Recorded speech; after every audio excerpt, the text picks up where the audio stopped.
stato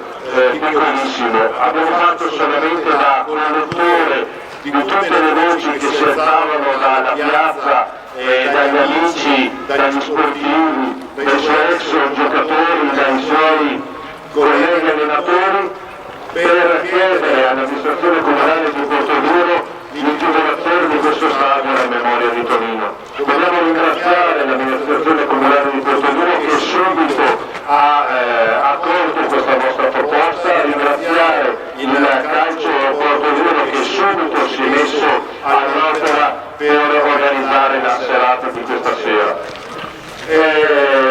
A seguire dell'intitolazione, della scopertura della targa dedicata a Torino, ci sarà una partita di calcio, una breve partita di calcio, 30 minuti per tempo, dove si affronteranno i ragazzi di Torino,